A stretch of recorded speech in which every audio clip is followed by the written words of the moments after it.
Bismillahirrahmanirrahim. Di halaman 96 kita melihat beberapa poin yang menjelaskan tentang tata cara penulisan hamzah. Hal pertama, hamzah yang menjadi fokus bahasan dalam diktat ini adalah pertama adalah hamzah mutawassithah, yaitu hamzah yang ada di tengah kalimat, seperti sa'ala, qara'na. Nah, ini sengaja penyusun contoh dengan kalimat qara'na. Ya, walaupun kita tahu dalam ilmu nahwu qara'na adalah susunan fi'il fa'il, tetapi di sini hamzah ya seakan tertulis di tengah kalimat. Kita anggap saja qara'na ini satu kalimat. Kemudian berikutnya adalah hamzah mutatarifah. Nah, ini nanti juga kita bahas insyaallah. Hamzah mutatarifah yaitu hamzah yang berada di akhir kalimat. Seperti misalkan qara'a, kemudian juga badu'a, ya. Kemudian kita mulai melihat pada poin berikutnya, rumusan kaidah dalam penulisan hamzah mutawassithah. Hamzah yang ada di tengah kalimat. Bagaimana kita menulis hamzah bila mana di tengah kalimat? Pertama, kita hafal dulu inisialnya. Inisial dengan tanda, perhatikan catatan kaki, nomor 2. Inisial dengan tanda garis, kemudian ada tanda sukun, atau tanda dhammah, harakat kasrah, harakat fathah. Itu maksudnya adalah harakat huruf hijaiyah terkait. Ya, apapun huruf hijaiyahnya, harakatnya demikian. Kecuali nanti bila memang ada catatan khusus. Adapun inisial dengan tanda titik-titik, itu maksudnya adalah huruf hijaiyah secara umum dengan segala harakatnya. Nanti kan kita lihat maksud daripada inisial-inisial yang ada secara prakteknya. Yang pertama, hamzah mutawassithah itu ditulis di atas alif. Hamzah yang ada di tengah kalimat adalah hamzah yang tertulis di atas alif.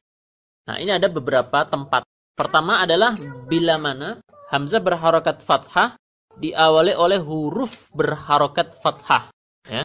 Seperti sa'ala, sa'ala, sin berharokat fathah, hamzahnya berharokat fathah. Maka hamzah yang seperti ini berarti ditulis di atas alif. Berarti titik-titik ini apa saja? Di sini hurufnya huruf lam. Tempat kedua, hamzah ditulis di atas alif bila mana hamzah berharokat sukun dan huruf sebelumnya fathah, seperti ra'fah, ya, ra'fata wa rahmata. Dalam surat Al-Hadid, ra'fah. Maka hamzah di sini sukun dan huruf sebelumnya fathah. Maka hamzah harus di atas alif. Kemudian berikutnya adalah bila mana hamzah berharakat fathah dan huruf sebelumnya sukun. Dengan catatan huruf sebelumnya yang sukun itu adalah bukan huruf illah atau bukan huruf mad. Berarti bukan alif, bukan waw dan bukan ya. Contoh yas'alu. Di sini hamzah fathah dan huruf sebelumnya sukun yaitu sin. Nah, ini terus terang memang agak susah menghafalkan kaidah ini.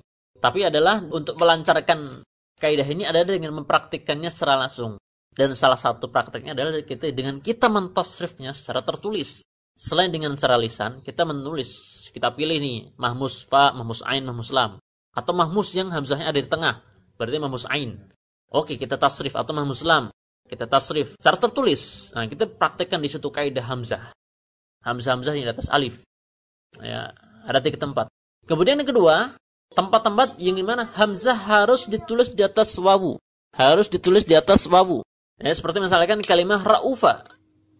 Nah, kenapa demikian? Ini tempat adalah bahwasannya bila mana hamzah dhammah dan huruf sebelumnya fathah, maka hamzah di atas wawu.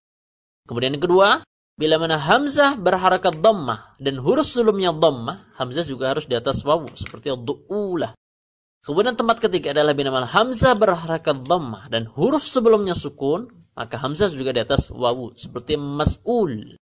Kemudian tempat keempat adalah bila mana hamzah sukun dan huruf sebelumnya dhammah. Nah, perhatikan. Kalau di atas alif, hamzah sukun tapi huruf sebelumnya fathah. Kalau di sini hamzah sukun huruf sebelumnya dhammah, maka hamzah di atas wawu, seperti yu'maru.